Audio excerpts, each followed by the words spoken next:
Alright, what's happening, guys? Intriguing title, right? Another question that I regularly get about muscle soreness and muscle growth, and if they're correlated. You know, we all have had those workouts, right, where we really thought we gave it like everything, right? And then the day after, not really sore, you know. 2 days later, not really sore. 3 days later, not really sore. And you're like, did I have an effective workout? Like, did I really push it? Like, did I stimulate any type of growth? A lot of people have a problem of thinking that if they're not sore, they're not building muscle, or that the soreness is an indication that they are building muscle or that they had an effective workout. And what I'm here to tell you is that soreness is not correlated to muscle growth. Many studies are out right now finding that no matter how sore you get, the soreness is not indicative of muscle hypertrophy. It's a completely different mechanism. The soreness that you feel is not to the muscle tissue and cells itself, but it's to the connective tissue. So the soreness, and you know, DOMS, right, delayed onset muscle soreness is the correct term. That is just a sign that, you know, you're inflamed.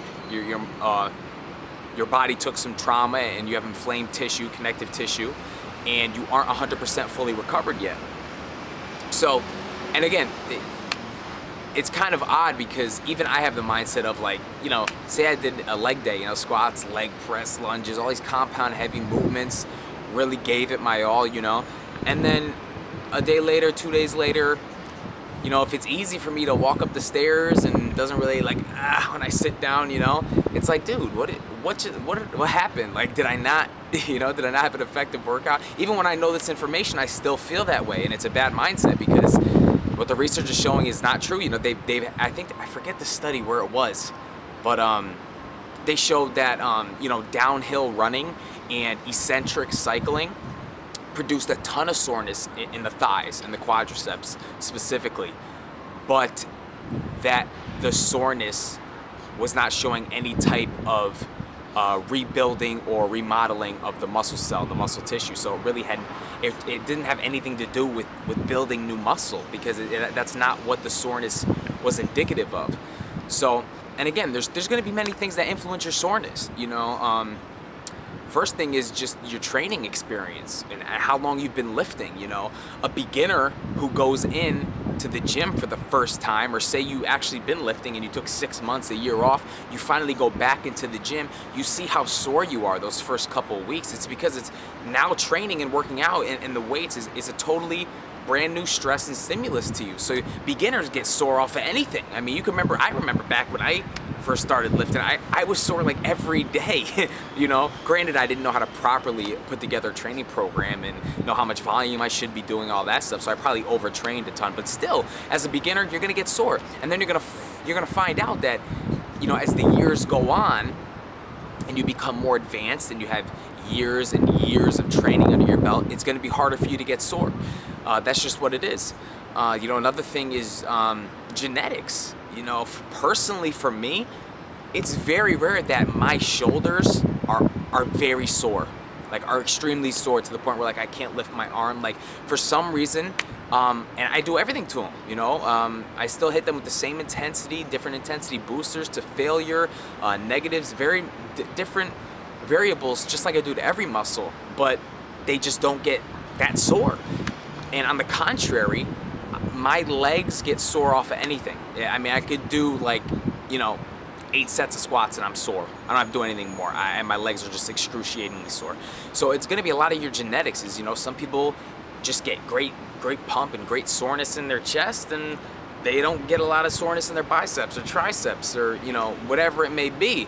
But again, what the research is showing, doesn't really matter, you know, as long as you're, you know, you're doing the specific things we'll talk about later as well. And another one could be just the type of workout or exercise you're doing.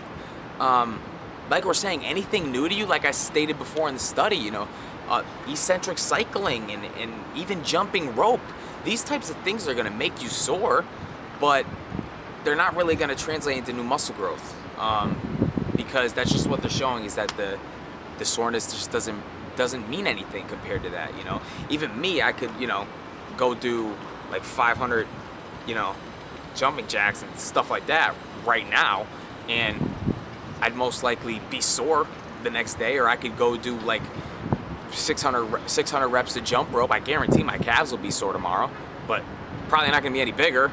So it's gonna, you know, you get soreness comes from many different places. The two main things that are always going to be essential to growing new muscle tissue and becoming stronger is, number one, workout intensity. You need to give your body a reason to grow bigger and stronger. You can't go to the gym, do the same exercises, the same weight, the same number of reps every single time and expect to build new muscle and get stronger and get bigger and get leaner. You need to train the muscular concentric failure. You need to incorporate intensity boosters if you're at that level of training where you can do rest pause sets, drop sets, super sets, giant sets. You know, there's many different things you can do to push the intensity of the workout. Shorten your rest periods by 30 seconds. You know, have 30-second rest periods for the entire workout, no matter what exercise or rep range or how heavy the weight is. 30 seconds rest period. It's going to put a huge new amount of metabolic stress on your body. It's going to force your body to grow bigger and stronger. So number one is always going to be training intensity. And number two, which should be number one, it's the absolute most important thing in my opinion, is progressive overload. Without a doubt, you need to continually either add weight to a given exercise and do the same amount of reps. Okay, so say I'm doing 400 pounds on the squat for 8 reps. A week or 2 weeks later, I have to be doing 400 pounds for 9 reps or for 10 reps. I have to progressively add weight to that lift and do more reps. Or I could just add weight and do the same number of reps. So I might have put that first one wrong. You know, I could add weight and keep the same number of reps, right? So I could do 400 for 8. In 1 or 2 weeks, I need to be doing 400 for 9 or 400 for 10. You know, I have to keep that same weight, keep doing more reps. Or you can keep the reps the same and keep adding weight. So you can keep it at, you know, 8 reps, but if you did 400 last week, try for 405 for 8 reps this week. If you get it, 410 in another 2 weeks for 8 reps. Or you can just add more volume to a given muscle group. You know, so if you're doing 16 total sets of volume for legs, a week later, add a set onto each exercise. So you're doing 20 sets of volume. You need to keep adding in those small progressive overload, progressive improvements and things every week, every other week, every month, which is going to force your body to adapt to that stress and grow bigger, stronger muscle fibers. Okay, so just from the gist, you know, soreness is not the indication. You know, DOMS and all this stuff, like right now my legs are sore as hell. Like Bev and I did legs yesterday, and they're just like really tight and sore right now. Which again, I still have that mental attitude like most of you, is like, good, I freaking killed it yesterday. But again, it's for those times of, you know, where you don't get sore, but you still put in the work, you still put in the effort the previous day. Don't get down on yourself, because you definitely probably had a great workout. If you went up in weight for the same number of reps on a given exercise, you're most likely building new muscle. You're most likely getting stronger. So you have the same principle. You know, don't let soreness dictate if you had an effective or a non-effective workout, because that's what the research is showing. It's not truly, they're not correlated. You know, muscle hypertrophy and strength not correlated to the amount of soreness you get from a workout. Okay, guys. So take that to heart. Take that to mind. I know I'm still gonna, you know, work out today, and hopefully I have soreness tomorrow. But just so you know, it's just not, you know, it's not true. Soreness really doesn't indicate anything. Just the amount of inflammation and how you're just not fully recovered yet with the connective tissue in your body. So as always, guys, comment, like the video, share it if it's going to help some people, and let us know what you want to see next. Keep subscribing, and don't forget, pre-registration is still on deck for my macros flexible dieting ebook. Go to our website, I'll link it in the comments section below. And as always, guys, take care. God bless.